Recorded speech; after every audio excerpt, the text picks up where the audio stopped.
క్రీస్తునందు ప్రేమైన సోదరి సోదరులారా, మన ప్రభువును రక్షకుడు విమోచకుడు అయిన యేసుక్రీస్తు ప్రభు యొక్క పరిశుద్ధమైన నామమున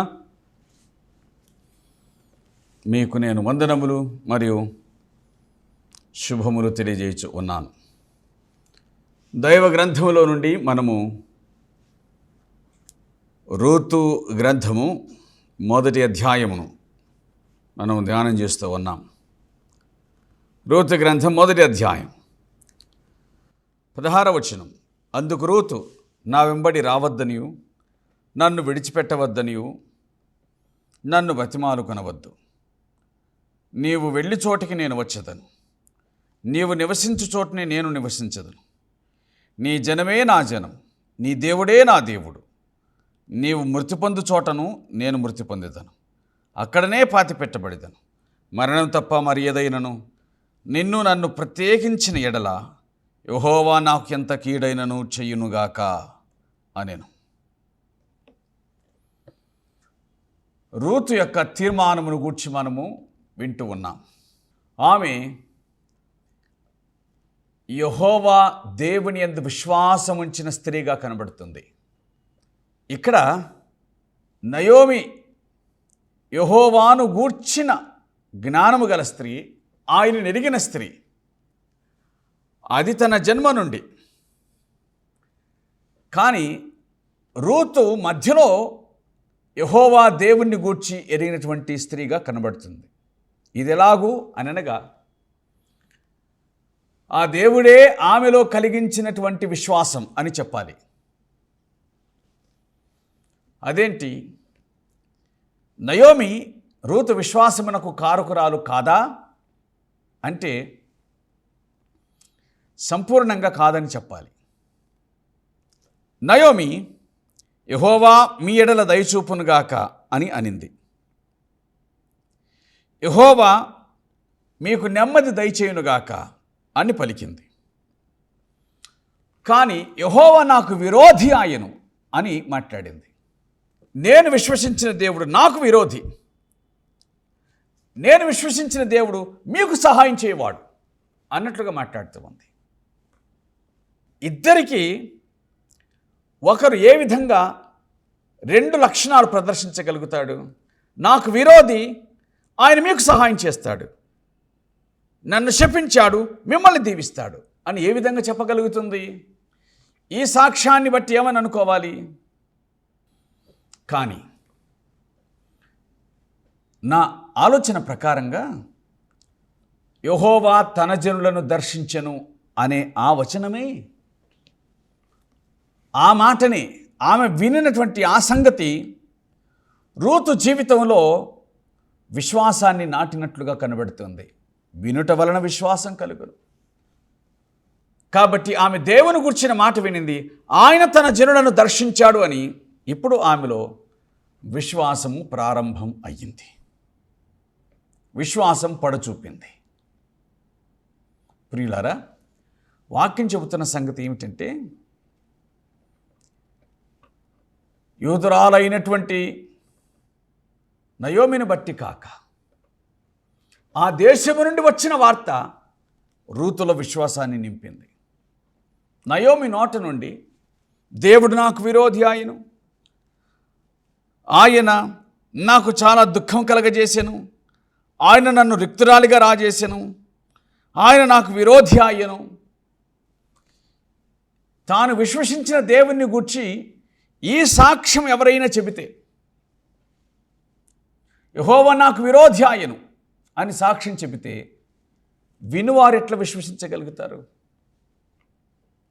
పైగా నా వెంట రావద్దు, నా వెంట వస్తే నీకు క్షేమం కలగదు, వెళ్ళు, నీ తల్లి ఇంటికి వెళ్ళు, నీ తండ్రి ఇంటికి వెళ్ళు, నీ దేశానికి వెళ్ళు, నీ స్వదేశంలో క్షేమం నందు అని తనను రావద్దు అని చెబుతున్న నయోమి ఎడల రూతు ఏ విధంగా ఆమె మాటలను విశ్వసించగలదు? ఆమె దేవుని విశ్వసించగలదు. కాబట్టి నయోమి యొక్క సాక్ష్యమును బట్టి కాక,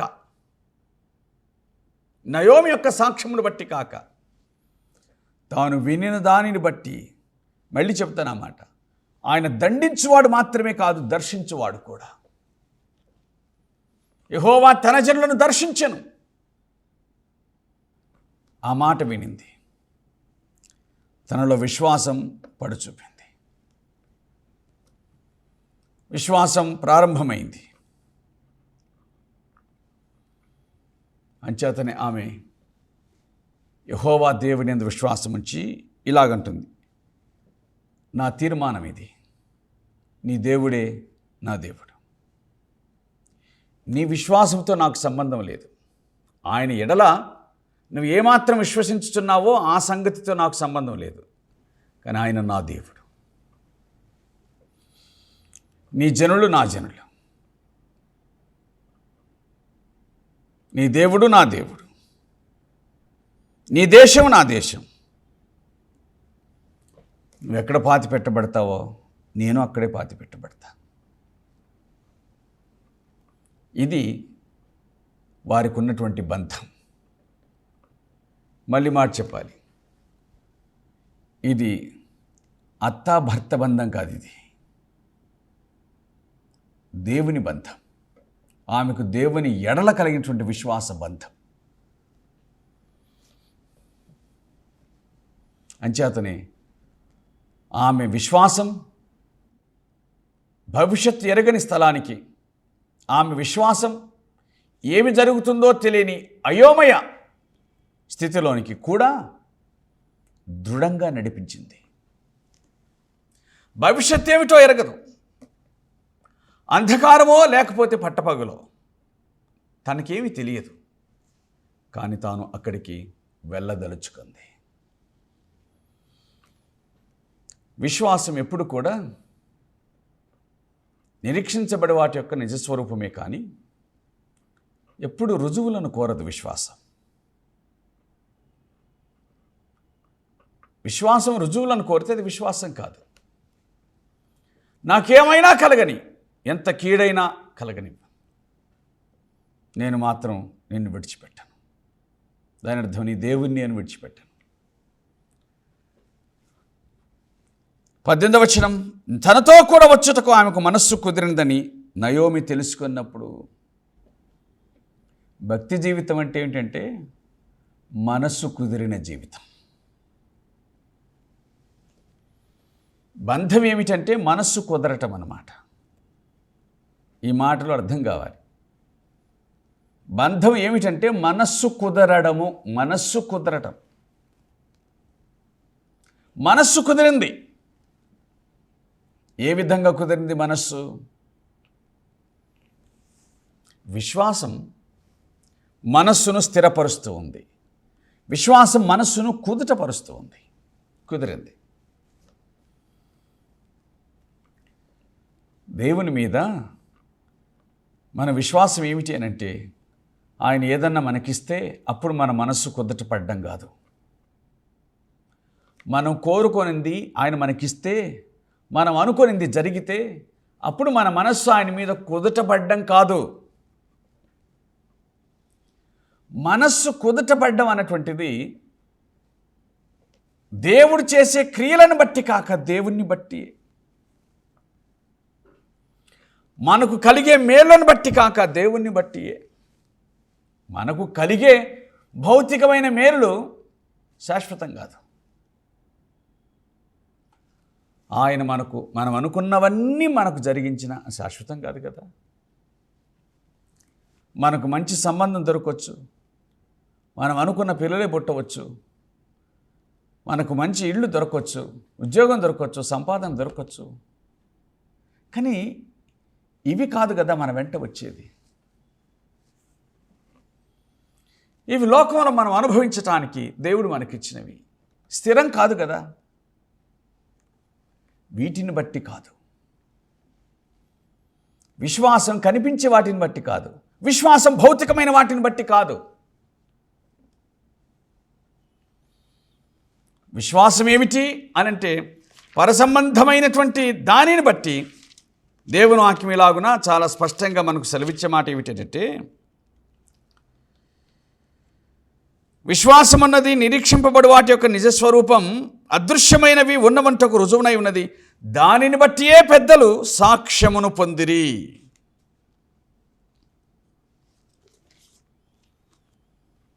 కాబట్టి ఈ సాక్ష్యమును పొందిన పెద్దలు విశ్వాసమును బట్టి, దేవుణ్ణి బట్టి, ఆయన ఇచ్చిన వాటిని బట్టి కాదు.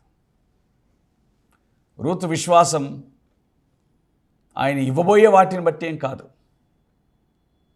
నేను ఓ చోటికి వెళ్తున్నాను, నేను ఆయన మీద విశ్వాసం ఉంచాను, ఆయన ఏమైనా చేస్తాడు.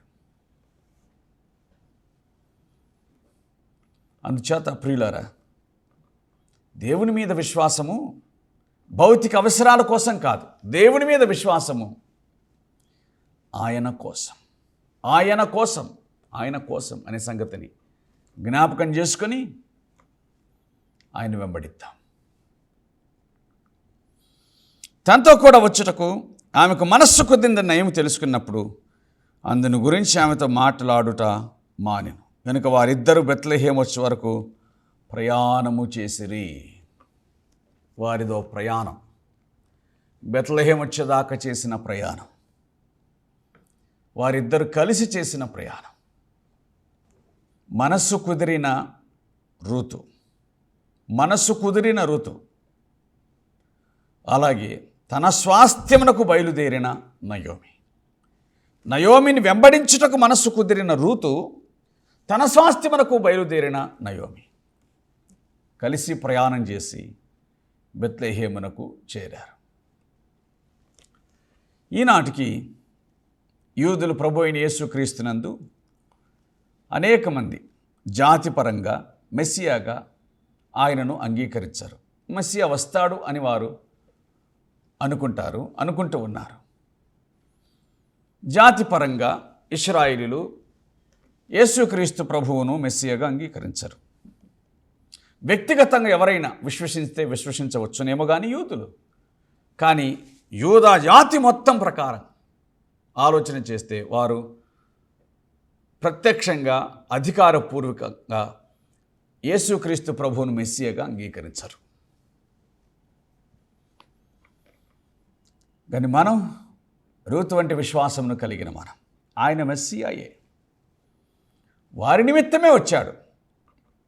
అయితే ప్రవచనములను లేఖనములను ఎరగని వారు ఆయనను కాదని సెలవు వేశారు.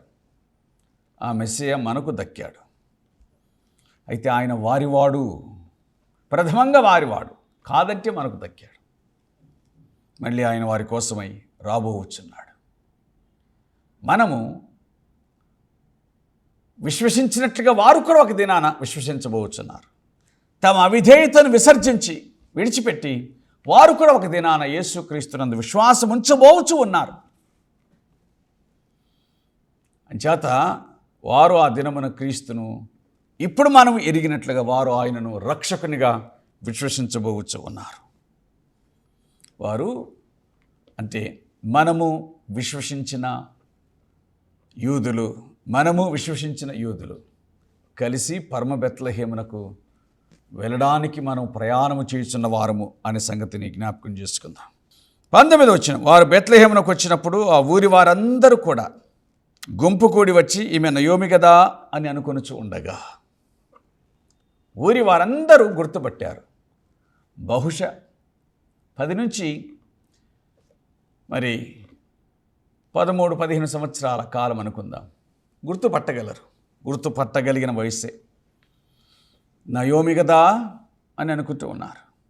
తన స్వాస్థ్యం తన ప్రాంతమునకు, తన గ్రామానికి వచ్చింది. నయోమి కదా అని అనుకుంటూ ఉన్నారు. అందరూ నయోమి కదా అని అనుకుంటూ ఉంటే ఆమె ఇలాగనింది. రూతు 1:20, ఆమె సర్వశక్తుడు నాకు చాలా దుఃఖం కలగజేశాను. సర్వశక్తుడు నన్ను రిక్తురాలిగా రాజేశాను. సర్వశక్తుడు నాకు చాలా దుఃఖం కలగజేశాను. ఏమండి, దుఃఖం కలగజేశాడా? ఆయనకు చెప్పి వెళ్ళి ఉంటే ఈ మాటలన్నీ అనటానికి నయోమికి హక్కు ఉంది. నయోమి సొంత తీర్మానం, భార్యాభర్తల ఇష్టం ధర్మశాస్త్రంలో క్లియర్గా ఉన్నప్పటికీ కూడా శాపగ్రస్తమైన దేశాన్ని ప్రేమించి వెళ్ళడం, ఇవన్నీ సొంత ఆలోచనలే కదా. ఇవన్నీ సొంత ఆలోచనలు అయినప్పుడు దేవుణ్ణి దూషించవలసిన అక్కరేం వచ్చింది? నీ ఇష్టం చొప్పున ప్రవర్తించి నష్టాన్ని నువ్వు అనుభవిస్తున్నప్పుడు దేవుని అనవలసిన అవసరత ఏముంది? ఇది మానవ నైజం. ఇదే మానవ నైజం. తీర్మానాలు తనవి, నిర్ణయాలు తనవి, ఫలితం తనది అనడం మాత్రం దేవుణ్ణి. కనీసం అప్పుడైనా దేవా నాది తప్పు అంటే ఎంత బాగుండేది. నా తీర్మానం తప్పు, నా అభిప్రాయం, నా అంచనా, ఆలోచన తప్పు అంటే ఎంత బాగుండేది. నాకు చాలా దుఃఖం కలగజేశాను. మనకు కలిగిన నష్టాన్ని బట్టి దేవుడు నాకు చాలా దుఃఖం కలగజేశాడు అని అంటాం. కానీ 3 ఇశ్రాయేలీయుల సమాధులు మోయాబులో ఉండటం దేవునికి దుఃఖం కలిగించదా? తన పిల్లల సమాధులు శాపగ్రస్తమైన స్థలంలో ఉండటం దేవునికి ఇష్టమా? ఆయనకు అయిష్టమైన కార్యాన్ని చేసి ఆయనే మన దుఃఖానికి కారకుడు అని అనడం ఏమైనా సబబా, న్యాయమా? ఆలోచించండి. మనము నయోమి లాంటి వారమే కదా.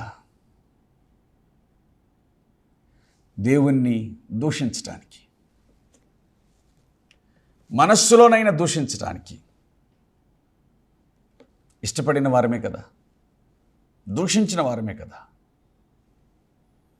మరవకండి, ఆయన ఎప్పుడే కానీ నరులకు బుద్ధిపూర్వకంగా, తన ఇష్టపూర్వకంగా దుఃఖాన్ని కలిగించేవాడు కాదు.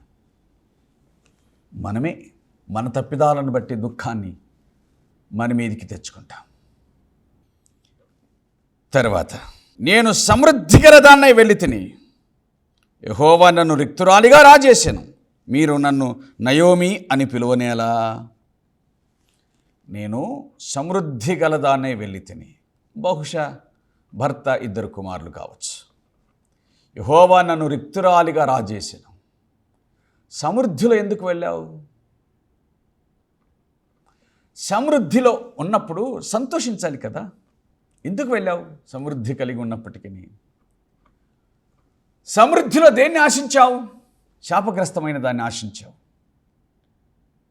శాపగ్రస్తమైంది నిన్ను రిక్తురాలిగా రాజేసింది. దీవెనలు అనుగ్రహించు దేవుడు నిన్నెందుకు శపిస్తాడు? శాపగ్రస్తమైన దాన్ని ప్రేమించిన నువ్వు శాపగ్రస్తురాలివయ్యావు. విచారకరమైనటువంటి విషయం. ప్రియులారా, తప్పు మనది కాగా దాన్ని దేవుని మీద మోపటం తప్పు. అది పెద్ద తప్పు అని జ్ఞాపకం చేసుకుందాం. యెహోవా నన్ను రిక్తురాలిగా రాజేశాను అన్నాడు. మీరు నన్ను నయోమి అని పిలవద్దు, ఇక మీదట మీరు నన్ను మారా అని పిలవండి అని అనింది. నయోమి అనగా మధురం అని అర్థం, మారా అనగా చేదు అని అర్థం. నయోమి అంటే మధురం, మారా అంటే చేదు.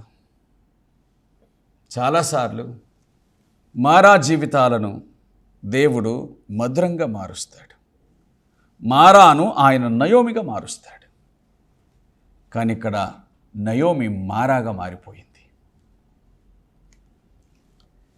నన్ను మధురం అని పిలవకండి, నా జీవితం చేదైపోయింది. ఎస్, నీ జీవితాన్ని నీ చేతుల్లోనికి తీసుకుంటే నీ జీవితం చేదుగానే మారుతుంది. ఎందుకంటే అది నీకు నచ్చినట్లుగా ప్రవర్తిస్తుంది కాబట్టి. నీ జీవితాన్ని అది మారాగా ఉన్న దేవుని చేతికి అప్పగిస్తే ఖచ్చితంగా మధురంగా మారుతుంది. నీ జీవితం మీద నీకు అదుపు లేకపోతే, అంటే నీ జీవితం మీద అదుపును నువ్వు దేవునికి ఇచ్చేస్తే ప్రభువా, నా జీవితాన్ని నీకు అప్పగించుకొనుచు ఉన్నాను, దీన్ని నువ్వే నడిపించు. అటువంటి జీవితము మధురంగా మారుతుంది, మారా నుండి మధురం అవుతుంది. అందుకే ప్రేమతో మనవి చేస్తూ ఉన్నాను, నీ జీవితాన్ని ప్రభువునకు అప్పగించుకోమని ప్రేమతో మనవి చేస్తూ ఉన్నాను. మారా వంటి జీవితాన్ని మధురంగా మార్చగలిగిన వాడు, కరుణాసంపన్నుడైన దేవుడు జ్ఞాపకం చేసుకుంటాడు.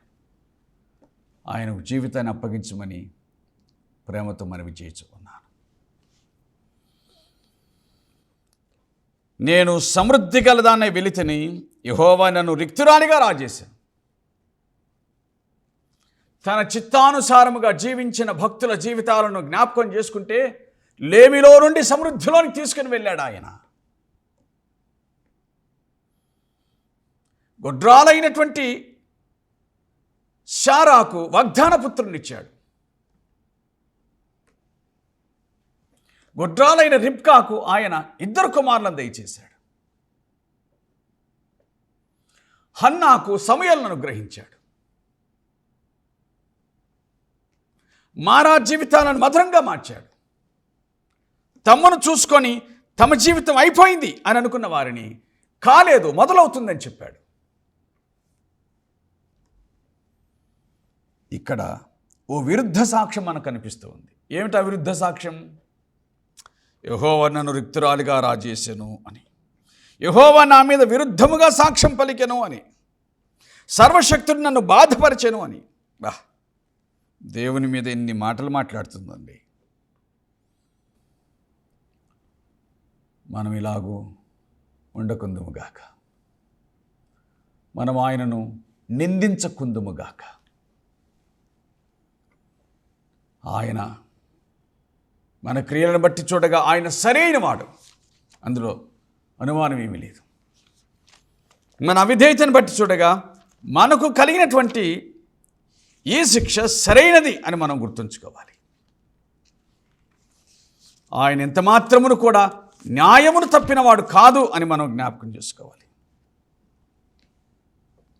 ప్రియులారా, వాస్తవానికి ఆయన కృప కలిగినవాడు, ఆయన దయ కలిగినవాడు. మన తప్పిదానికి మనమే కారకులం అనే సంగతిని జ్ఞాపకం ఉంచుకుందాం. దేవుణ్ణి నిందించడం కాదు కానీ దేవునికి జీవితాన్ని అప్పగించుకుందాం. అలాగూ చేసి మన జీవితాలను ప్రభువునకు అప్పగించుకొని క్షేమాన్ని పొందుదాం. సనగటం వలన ఆశీర్వదించబడం, దేవుణ్ణి నిందించడం వలన ఆశీర్వాదం లేదు. ఆయనకు అప్పగించుకుంటేనే ఆశీర్వాదం, జీవితాన్ని ఆయనకు సమర్పించుకుంటేనే ఆశీర్వాదం. అలాగున ప్రభువునకు మనలను మనం అప్పగించుకొని ఆశీర్వదించబడదాం. అట్టి కృపను దేవుడు మనకు నిండుగా దయచేయునుగాక. ఆమేన్. ప్రేమ కలిగిన తండ్రి, పరిశుద్ధమైన మీ నామమునకు మేము కృతజ్ఞతాస్తుతులను చెల్లిస్తూ ఉన్నాం. మా జీవితము మేము అల్పమైన వారమే, క్షణభంగురమైన బ్రతుకు. కనికరించినారు, కాపాడినారు. ఈ దినమున మీ మాటలు వినే కృపను మాకిచ్చారు. పలుసార్లు మేము మా హృదయంలో మిమ్మల్ని గురించి నొచ్చుకుంటున్నాం. దేవుడు ఎందుకు ఇట్లా చేశాడని, దానికి కారకులం మేమే అనే సంగతిని మర్చిపోయాం. మమ్మల్ని దయతో క్షమించండి. మేము సనిగి మిమ్మల్ని సంతోషపెట్టలేమని, మేము గొనిగి మిమ్మల్ని సంతోషపెట్టలేమని, మేము మీకు అప్పగించుకుంట ద్వారా మాత్రమే సంతోషపరచగలమనే సంగతిని జ్ఞాపకం చేసుకొని మేము మీకు ఇష్టలుగా జీవించే కృపా భాగ్యం మాకిమ్మని వేడుకుంటూ దయగలిగి మీ హస్తాలకు అప్పచెప్పుకొంచెం ఆశీర్వదించమని, మీ మాటలు విన్న వారిని దర్శించమని ప్రభువైన క్రీస్తు పేట వేడుకొనుచున్నాము తండ్రి. ఆమేన్.